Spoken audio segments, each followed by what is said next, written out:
Bonjour à tous. Donc j'en profite, il fait beau, pas trop froid parce qu'apparemment les températures risquent de descendre à partir de la semaine prochaine. Donc je termine les derniers préparatifs pour l'hivernage des colonies. Donc là on peut voir, il y avait un arbre, malheureusement un beau Douglas, j'ai dû le couper. Pourtant il était pas malade, il était beau. Le problème c'est qu'il faisait trop d'ombre aux ruches. Parce que les ruches là elles sont exposées plein sud et le Douglas qui était juste là, il faisait de l'ombre, toutes les ruches là étaient à l'ombre. Donc il a fallu que je prenne une décision. Donc j'ai coupé. C'est dommage mais bon, c'est un choix. Donc là j'ai terminé les préparatifs pour l'hivernage des colonies. Bon, j'ai déjà fait le principal. Je vais mettre les tiroirs de fond. Et oui, parce que là ils annoncent un refroidissement, donc je préfère mettre les tiroirs de fond. Je ne les avais pas mis au moment du traitement, c'est-à-dire fin août. J'ai fait le traitement qui va avoir fin août, comme les autres années. Bon, j'ai pas fait de vidéo parce que c'est pas la peine, je préfère les mêmes vidéos tous les ans.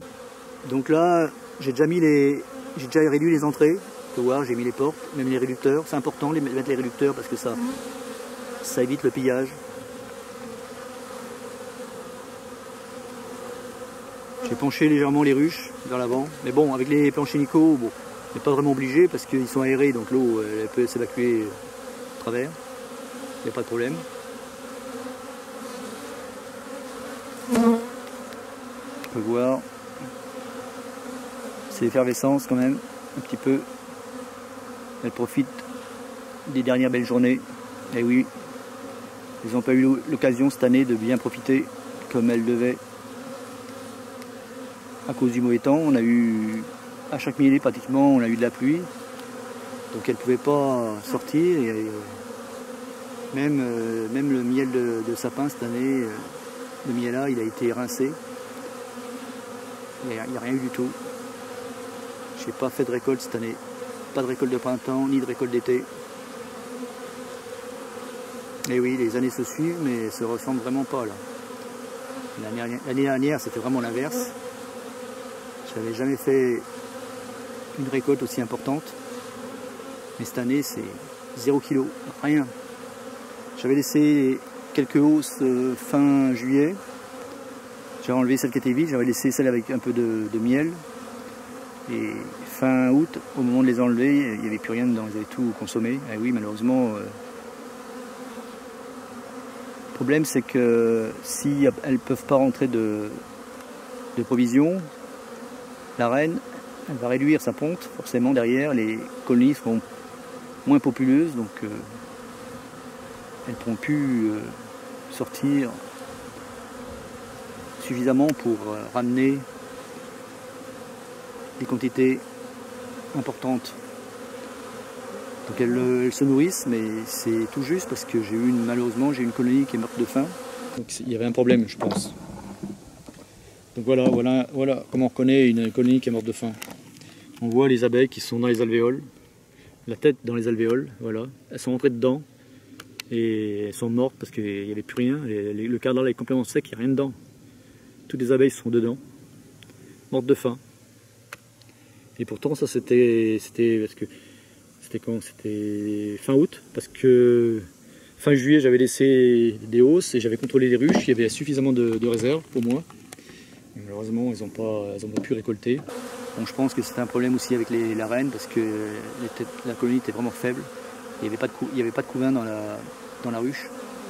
Donc la colonie s'est affaiblie, elle s'est réduite au maximum et arrive un moment quand il n'y avait plus rien, plus assez d'effectifs, plus assez de butineuses pour aller récolter le nectar. Elles sont mortes de faim. C'est triste, mais bon, c'est comme ça, c'est la nature, c'est pareil.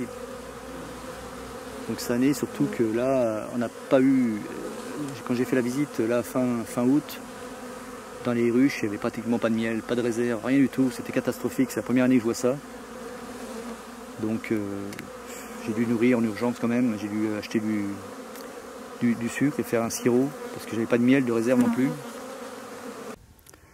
Donc là il y a du changement, ici toutes les ruchettes sont parties, et oui malheureusement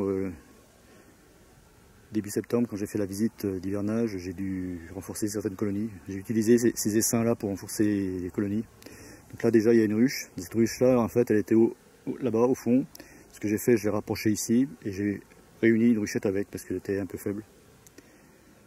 Donc pour faire ça, il faut faire attention. Bon, moi j'utilise déjà la ruche, je la déplace et j'attends un petit peu, j'attends le lendemain pour réunir de façon que toutes les butineuses autour à l'ancien emplacement, elles se répartissent dans les ruches qui sont à côté. Et le lendemain, je réunis la ruchette. Il y a moins de bagarre. Par contre, j'enlève la reine quand même. Je garde la reine qui me paraît la plus viable. C'est pas évident. Bon, on le voit quand même au niveau de la dynamique de la colonie, de la ponte. Si c'est un coup beaucoup vain. Donc la ruchette, c'était vraiment une bonne reine. Donc j'ai dû enlever la reine de cette ruche-là. Et après, c'est pas compliqué. Je mets tous les cadres, j'enlève les cadres secs. Je mets tous les cadres avec un peu de couvain d'un côté. Et hop, je transvase la colonie de la ruchette à côté. Bien entendu, en transvaser surtout, j'efface les phéromones des deux colonies.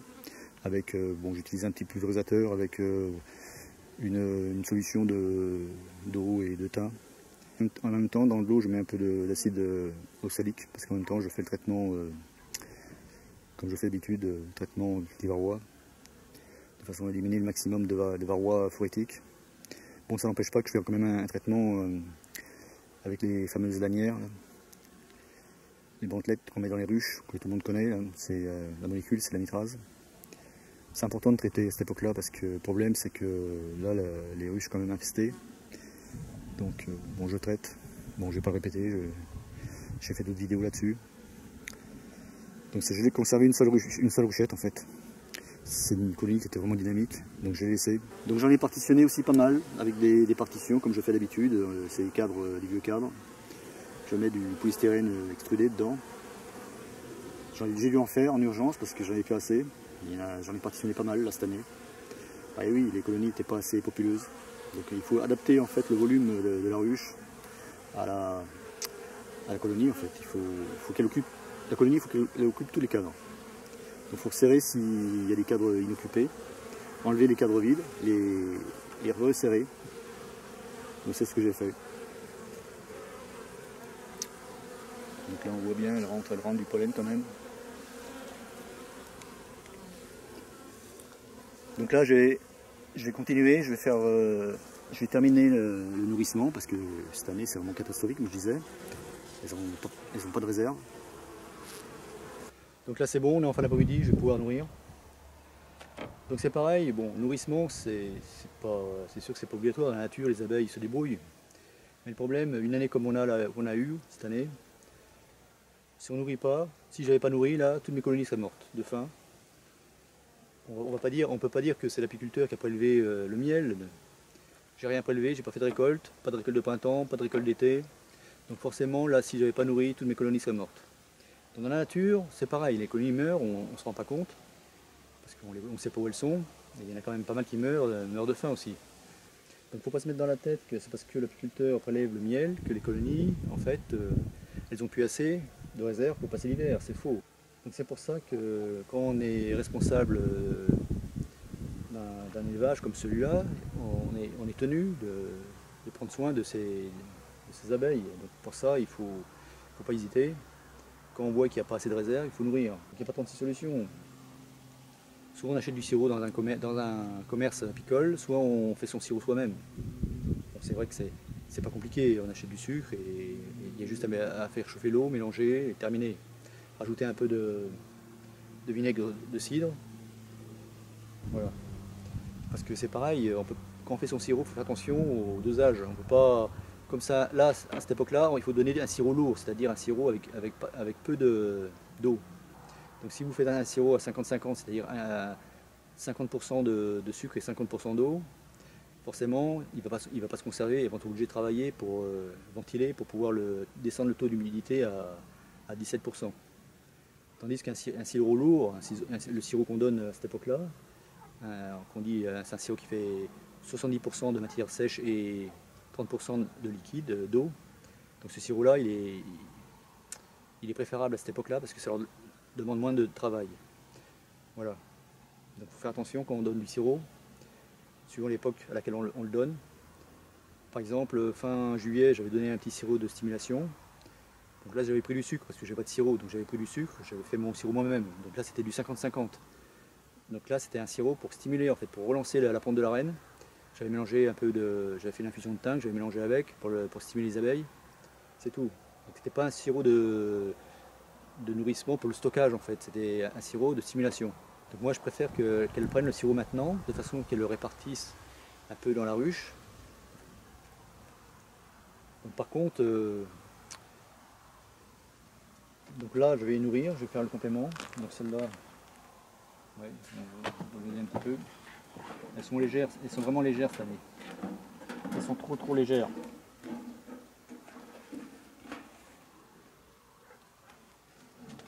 Donc voilà, ça se présente comme ça. Donc là, on a le nourrisseur, c'est un nourrisseur Nico, avec des entrées. Là, il y a les cabochons, donc les abeilles vont monter à l'intérieur. Ici, elles montent, et il y a une paroi à l'intérieur. Elles vont longer la paroi pour accéder au sirop, parce que le sirop il va passer par les entrées. Là. Donc là, j'ai des petits réducteurs de façon que les abeilles ne rentrent pas dans le bac. Là. Sinon, elles peuvent se noyer, donc je préfère qu'elles ne rentrent pas. Par contre, ce compartiment-là, il est réservé uniquement pour du miel cristallisé ou du candy. Donc voilà. Donc là, je vais mettre mon sirop dans le bac du dessus. D'autant plus que là, la ruche est légèrement inclinée vers l'avant, donc ça fait que le sirop, il va aller vers l'avant, il va aller dans les entrées. Là. Ce qu'on peut faire une fois qu'elles ont fini, on peut faire lécher le bac, on enlève les réducteurs, elle rentre, elle lèche tout et terminé, il est propre. C'est ce que je vais faire moi. Parce que là je vais le mettre, je vais remplir à peu près à moitié. Il ne faut pas monter trop haut, il ne faut pas dépasser ce repère là. Parce que sinon après le sirop il peut passer au-dessus de la paroi qui est à l'intérieur et tomber dans la ruche directement. Donc ces cas-là, il longe les cadres et il tombe carrément en dessous de la ruche. Et là, il y a un risque de pillage parce que ça va exciter les abeilles. C'est pour ça qu'il faut donner le sirop, nourrir plutôt, en soirée. Il y a moins de risque de pillage. Alors, ce que je vais faire, moi, je vais préparer. Je prépare plusieurs ruches en même temps, de façon quand j'ai le seau, de façon à éviter de poser 36 fois.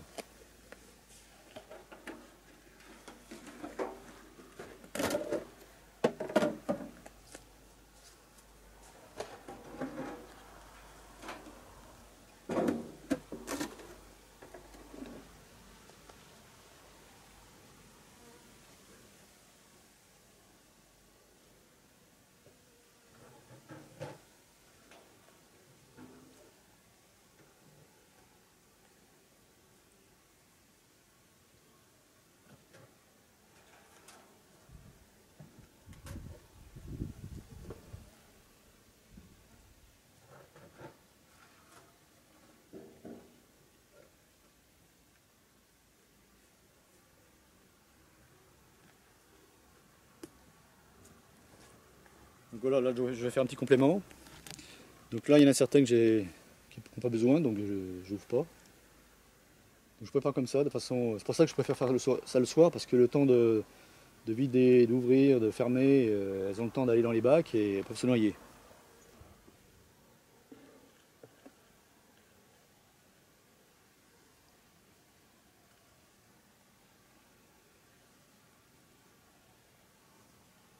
Donc surtout, je fais attention de pas, que ça déborde pas.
Donc ici c'est pareil.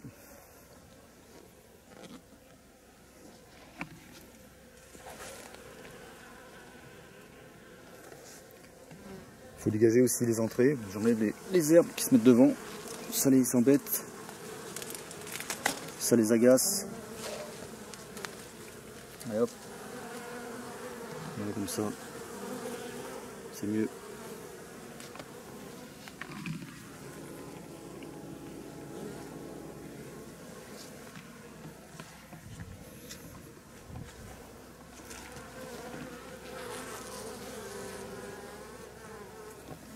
Donc hier j'ai remis les tiroirs comme je disais.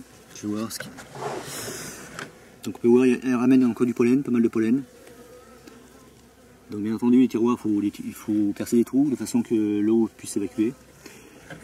Et oui, parce que le chaud et le froid, ça fait la condensation dans la ruche, ce qui génère de l'eau. Et l'eau, si elle ne peut pas s'évacuer, c'est pas bon pour les abeilles. Toujours quelques abeilles qui se coincent sous le tiroir.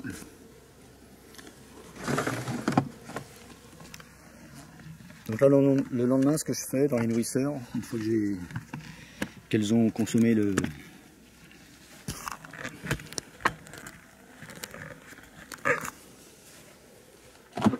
Donc le lendemain, ce que je fais, j'enlève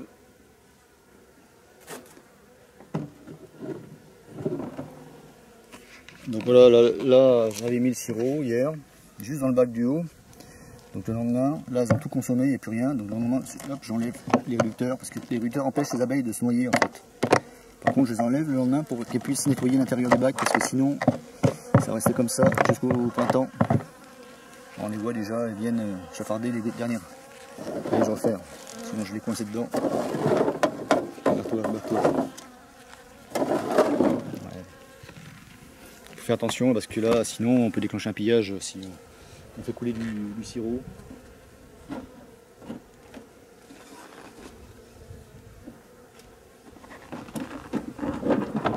Voilà, surtout, quand j'ai fini, j'en mets une pierre sur le toit pour pas qu'il s'envole en cas de tempête.